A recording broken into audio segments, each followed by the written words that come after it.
ज्ञानवापी मस्जिद और श्रृंगार गौरी मंदिर मामले में आज तो फैसला आएगा, लेकिन 1991 में भी एक जो मेन मुकदमा दायर हुआ था जिसमें ये कहा गया था कि उस ज्ञानवापी मस्जिद के अंदर विश्वेश्वर स्वयंभू शिवलिंग का मंदिर है, उस पर भी जो है एक आदेश हुआ था कि इसमें जाकर के पूरा तात्विक सर्वेक्षण कराया जाए, तथ्यों को जाना जाए, लेकिन वो मामला हाई कोर्ट पहुंच गया था और अभी लंबित है। हमारे साथ विजय शंकर रस्तोगी जी हैं जो उस मुकदमे के मेन जो है वकील हैं, आप हमारे साथ हैं, और एक नक्शा है जो ज्ञानवापी मस्जिद परिसर के अंदर, उसके जरिए हम समझने की कोशिश करेंगे कि आखिर ये किस तरीके का विवाद है, कहाँ कहाँ है और उस नक्शे में क्या कहा गया है।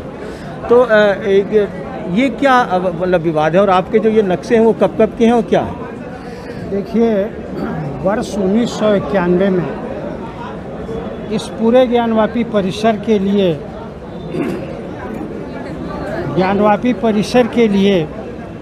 जो विवादित ढांचा उसमें स्थित है, जो पूर्व ज्योतिर्लिंग विश्वेश्वर के मंदिर को तोड़ करके उसके एक अंश पर कायम कराया गया था, उसको पुनरुद्धार करने के लिए, उसको गिरा करके पुनः मंदिर का निर्माण करने के लिए और यह घोषित किए जाने के लिए कि यह जो ढांचा बना है यह पूर्व ज्योतिर्लिंग विश्वेश्वर मंदिर के एक अंश पर बना है और यह घोषित कर दिया जाए कि ये मंदिर है और हिंदुओं को इसमें पूजा पाठ इत्यादि दर्शन आदि करने का अधिकार है और मुसलमानों को इसमें कोई अवरोध करने का नहीं अधिकार है। और यह भी उसमें निवेदन किया गया था कि मुसलमानों का जो भी कब्जा पाया जाए वहाँ से उनको बेदखल करके और ये विवादित ढांचा को गिरा करके ध्वस्त करके और वादीगण आम हिंदुओं को उसका कब्जा दे दिया जाए। इस वाद को 1991 में दाखिल होने के पश्चात मुस्लिम पक्षकारों ने, जो प्रतिवादी संख्या 1 थे, अंजुमन इंतजामिया मसाजिद जो एक सोसाइटी के अंतर्गत रजिस्टर्ड सोसाइटी है, जो कुछ मुसलमानों ने अपने निजी स्वार्थ के लिए उसको रजिस्ट्रेशन कराया है, इसीलिए उन्हीं को हम लोगों ने पक्षकार बना दिया कि आकर के अपना जवाब दो। उन लोगों ने अपना जवाब लगाया कि ये presses of worship special provision act 1991 की धारा 4 से वर्जित है और यह केस निरस्त कर दिया जाना चाहिए। हिंदू पक्ष के तरफ से यह कहा गया कि ये स्वयंभू विश्वेश्वर ज्योतिर्लिंग के मंदिर के एक अंश पर जो है यह विवादित ढांचा है और नीचे का जो स्थल है, जो अवशेष है, वो 15वीं शताब्दी के मंदिर का अवशेष है और विवादित ढांचे के नीचे 100 फुट का ज्योतिर्लिंग विराजमान है और 100 फीट गहराई लिए हुए अर्घा है, जिसको ढक करके पत्थर की पट्टियों से दालान के रूप में परिवर्तित कर दिया गया है। इससे कोई फ़र्क नहीं पड़ता, क्योंकि देवता हमारा वहाँ विराजमान है। वहाँ पर हम दर्शन भले न कर पाते हों तो, लेकिन वह देवालय है, इसलिए कि देवता वहाँ रहते हैं। टेम्पल की परिभाषा विधि में दी गई है कि temple is the place of abode of the deity, माने जहाँ देवता रहता है वह देवालय है, मंदिर है, किसी और धर्म का नहीं हो सकता। उनका धर्म भी इस बात के लिए वर्जित करता है कि किसी मंदिर पर मस्जिद का निर्माण नहीं हो सकता। इस प्रकार से यह कहा गया कि ये जो विवादित ढांचा है वह अवैध है और औरंगजेब बादशाह के फरमान से भी निर्मित नहीं है, यह अवैध है, इंक्रोचमेंट है, जिसको हटा करके हिंदुओं को सौंप दिया जाए। तो इस पर लोअर कोर्ट में हम लोगों के पक्ष में, हिंदुओं के पक्ष में फैसला आया कि प्लेसेज ऑफ वर्शिप एक्ट से यह वाद बाधित नहीं है। उसके विरुद्ध मुसलमानों ने सिविल रिवीजन किया जिला जज वाराणसी के न्यायालय में। जिला जज वाराणसी के न्यायालय से वह वाद ट्रांसफ़र होकर के प्रथम अपर जिला जज वाराणसी के न्यायालय में गया। वहाँ उन्होंने यह आदेशित किया कि पहले यह तो तय करो कि 15 अगस्त 1947 को विवादित स्थल की धार्मिक स्थिति क्या थी और इसके लिए पूरे ज्ञानवापी परिसर का साक्ष्य लिया जाए। जब तक यह नहीं तय होगा कि 15 अगस्त 1947 को विवादित स्थल पर मंदिर था या मस्जिद था, उसकी धार्मिक स्थिति क्या थी, तब तक इस इशू का निर्धारण नहीं हो सकता कि यह प्लेसेज ऑफ वर्शिप एक्ट से बाधित है या नहीं है। नहीं तो ठीक है, इसमें इसको नक्शे के हिसाब से अगर हम समझना चाहें तो कैसे होगा? ये नक्शा यह है कि एक तो नक्शा जो हमारे सामने मैं आपके सामने प्रस्तुत कर रहा हूँ जी, यह नक्शा एक वाद चला था, 3 मुसलमानों ने अपने व्यक्तिगत अधिकार के लिए दाखिल किया था कि हमें ये जो इस विवादित स्थल ये है, विवादित स्थल के इधर जो चारों तरफ जमीनें हैं, इसमें भी मुझे नमाज पढ़ने का अधिकार है। अच्छा, वो वाद उनका 62 सन 1936 था। अच्छा, दीन मोहम्मद बनाम state for India in council अंग्रेज गवर्नमेंट को लड़ी और अंग्रेज गवर्नमेंट ने कहा कि तुम्हारी बात ये असत्य है, ये विश्वनाथ मंदिर था, और उन्होंने ये कहा कि औरंगजेब बादशाह ने इसे 1669 के फरमान से तोड़ दिया गया, यह मुस्लिम धर्म के अनुसार भी अवैध है और यह वक्फ प्रॉपर्टी नहीं है। अच्छा, इसलिए नमाज पढ़ने का अधिकार नहीं है। अच्छा। उनका वाद 1937 में खारिज हो गया। उसके विरुद्ध उन्होंने माननीय उच्च न्यायालय इलाहाबाद में अपील किया। 466 सन 1937 वो अपील थी, जो 1942 में निर्णय होकर के अपील भी खारिज कर दी गई। इस प्रकार से ये 3 मुसलमानों के में, जिसमें कि हिंदू भी पक्षकार नहीं थे और अंजुमन इंतजामिया मसाजिद भी पक्षकार नहीं थी, यूपी सुन्नी सेंट्रल वक्फ बोर्ड भी पक्षकार नहीं थी, तो 3 मुसलमानों का राइट उन्हीं के साथ समाप्त हो गया। वो जैसे मर गए उनका राइट समाप्त हो गया, अन्य मुसलमान उसका राइट क्लेम नहीं कर सकते। तो लेकिन आज यही हो रहा है, उस केस के फैसले का अधिकार पूर्ण आम मुसलमान क्लेम कर रहे हैं, जो उनको प्राप्त नहीं है। वह जजमेंट इन रेम नहीं था, जजमेंट इन पर्सोनम था।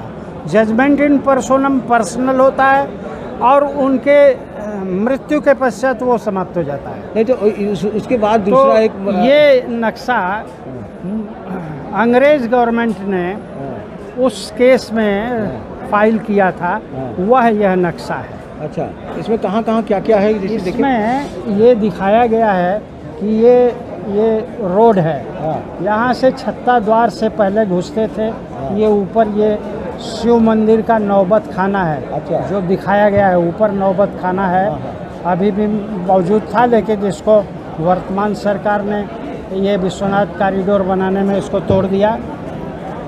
इस तरह से यहाँ से प्रविष्ट होकर के यहाँ ऐसे जा कर के हनुमान जी का, और यह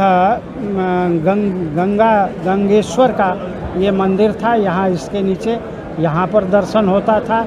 इसके बाद यहाँ से आते थे तो ये नंदी भगवान है, नंदी का बड़ा सा बुल का वो प्रतिमा है। इसके बाद ये गौरी शंकर का मंदिर है, जो बहुत अत्यंत प्राचीन है। अच्छा, यह इस मंदिर से भी प्राचीन है, जो यथावत अपने स्थान पर है। और ये इस प्रकार से आ करके इस बारादरी में हम जाते हैं, जिसमें ये ज्ञान कूप है। अच्छा, जिसको भगवान शिव ने अपने त्रिशूल से खोदा हुआ है। वो है, जिसका दर्शन करते हैं, इसका जल का पान करते हैं, और जल में भगवान शिव स्वयं वास करते हैं ज्ञान के रूप में। शिव का दूसरा नाम ज्ञान भी है।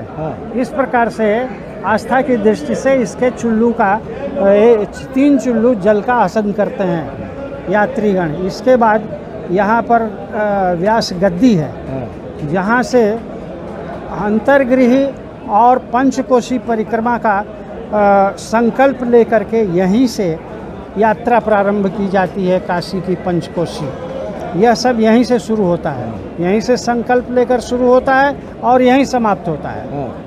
इस प्रकार से ये पवित्र स्थल जो है, और यहाँ से होते हुए ये लिखा है गेट टू विश्वनाथ टेम्पल, जो महारानी अहिल्याबाई का ये टेम्पल है, उसमें ये जाने का ये रास्ता दिया गया था। इस प्रकार से ये दिखाया गया है कि ये जो प्रथम तल पर ये जो विवादित स्थल है, इसमें दिखाया गया है कि ओल्ड ओपनिंग क्लोज, मंदिर का ये दीवार ये चुन करके दरवाज़ा बंद कर दिया गया, ये दरवाज़ा बंद कर दिया गया, ये दरवाज़ा बंद कर दिया गया।